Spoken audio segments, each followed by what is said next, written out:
quite a bit of my own luxury shopping for several years now, I've come to realize that what's really odd about just like luxury shopping in general and being able to buy from a luxury brand is that I feel like luxury shopping is not set up for the everyday average person to be able to shop there.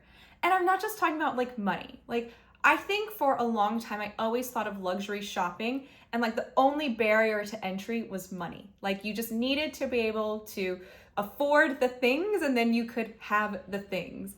And I think over the years I've learned like that just simply isn't true, that there's a lot more to it. And I think I've narrowed it down to three key areas of why luxury shopping is so difficult and kind of inaccessible to the everyday person like you and me. So first things first, in the luxury world, it is not just about being able to afford things that unlocks access. You've got to have insider connections in order to be able to get access to the things that you want. Like, you cannot really just walk in off the street and buy whatever you want. You can buy some things, but you can't buy a lot of the things, for instance, that YouTubers talk about, because a lot of the things have already been pre-sold, 6 months ago, well before, the orders were even placed to factories to decide how many quantities were going to be produced. A lot of times the things have already been sold and they never even make it to the floor of a store. Now, a lot of us know that when there's a fashion show, you think that it's in order to show you what's coming up for, the next season. But that's not actually the case. The purpose of a fashion show, like when Fendi has a fashion show or when Chanel has one, is to not only showcase the designs, but then also get orders in so they know how many items to produce in order to make their sales goals. They don't want to overproduce and they don't want to underproduce. Well, sometimes they do, but it's like a fake scarcity tactic.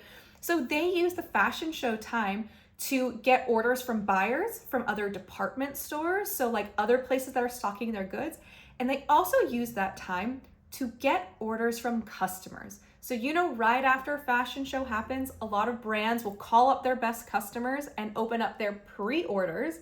That's when the best customers, the ones who have the longest standing history with these brands, get to place orders for items well before they're ever produced. And so what this means is majority of like the hot ticket items, the hottest things that you saw on the runway for a particular season, most of them get sold before they even enter the store. Like, for instance, like we know with Chanel, every season there is some type of unicorn bag, something that people lose their minds for. And the average person can't just walk into Chanel and pay, $7,000 for whatever the latest it bag is.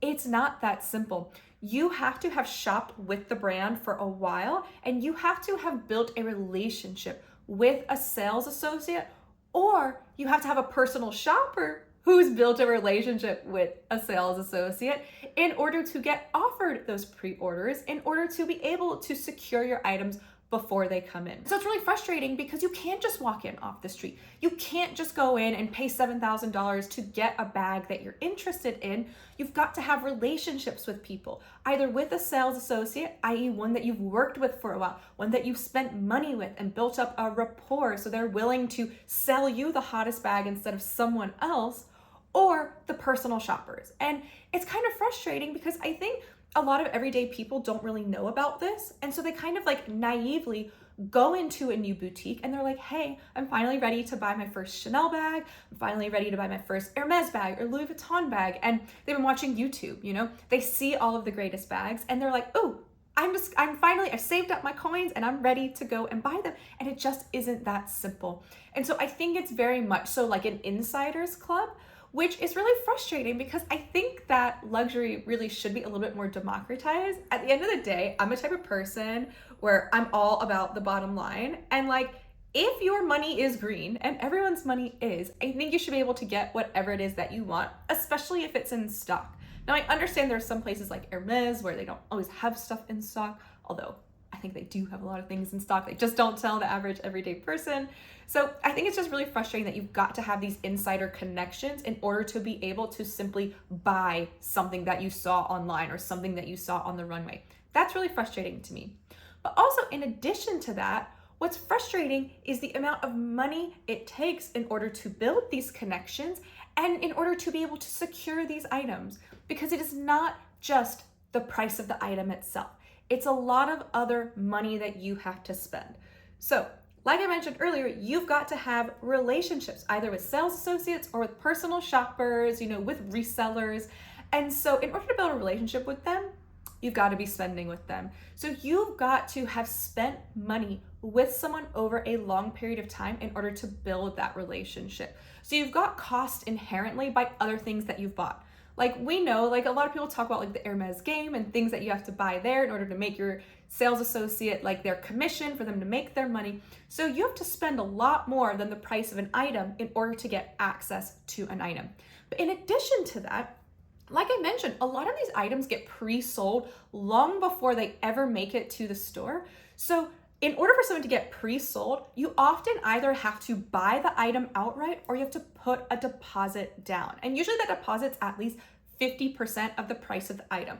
So you've got to be willing to chalk out thousands of dollars before you've even seen something, which is wild to me. Now, granted, for people that shop luxury all the time, that's not a thing to them because they're shopping all the time. They don't mind if they spend a few $1,000s here or there and they don't like something. For them, it's like going to Gap and buying something you don't like and just, eating the $40 like that it was at Gap. They don't mind eating the $4,000 on something from Chanel.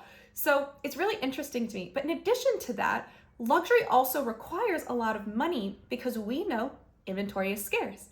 Inventory is limited. And so one brand that really comes to mind for me personally is Celine.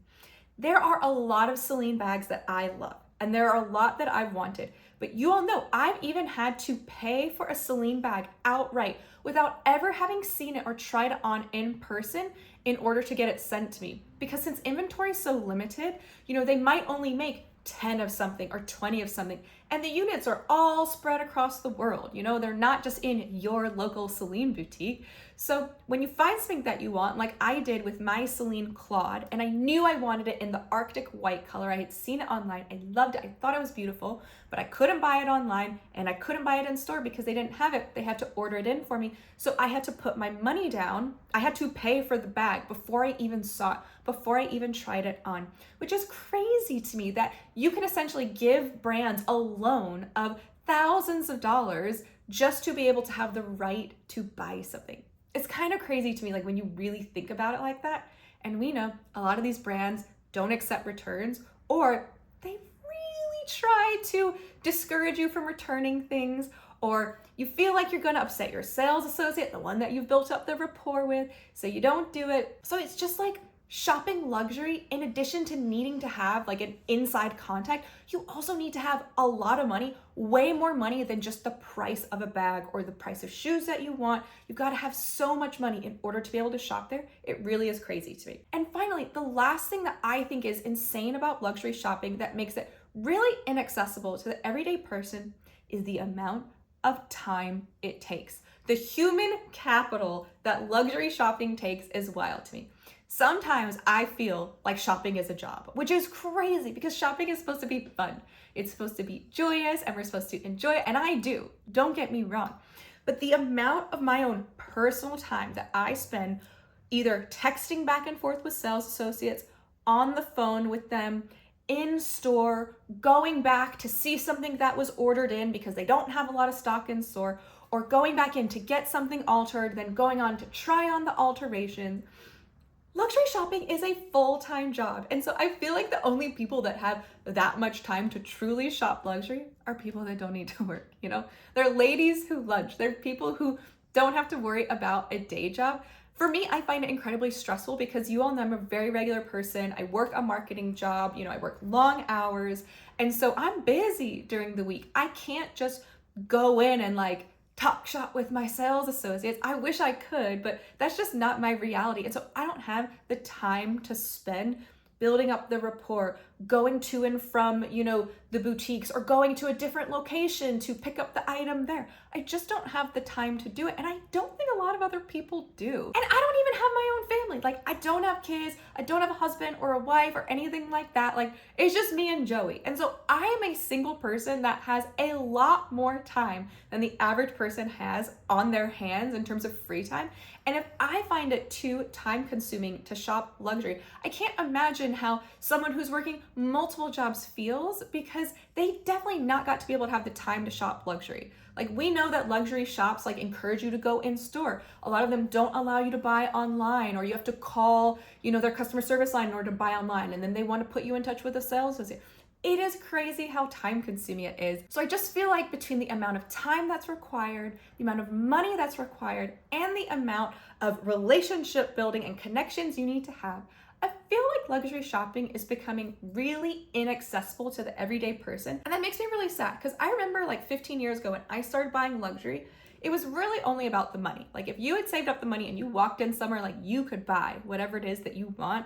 I'm not sure if it's social media that's changed the game or brands have just modernized, but it just seems like it's really hard for someone to break into the luxury world, if you will. And that's all aside from like the emotional like intimidation factor and things like that I've talked about on my channel. So I think it just makes me sad, because I feel like luxury is becoming a lot less attainable to the everyday person. And a lot of people that maybe would have stepped into luxury shopping aren't going to, because it's just become too difficult for them. So it really breaks my heart, but I just wanted to share my thoughts on that with you all, and just to kind of understand your opinions and see if you all agree with me or not. Do you feel like luxury shopping is a full-time job? Do you feel like it just takes up so much time out of your life? Or maybe it's just me. So definitely let me know your thoughts down in the comments below. I'd be really curious to hear your thoughts about this topic. But thank you all so much for watching this video. I hope you enjoyed it. I hope you found it insightful and entertaining. And if you did, I would really love it if you could just give this video a little like, just a little thumbs up down in the corner below. And if you haven't already, what are you doing? You need to subscribe to my channel, so that way you can get all my latest content about all things shopping delivered straight to you. Thank you so much for watching. My name is Lily, and I can't wait to see you next time. Bye, everyone.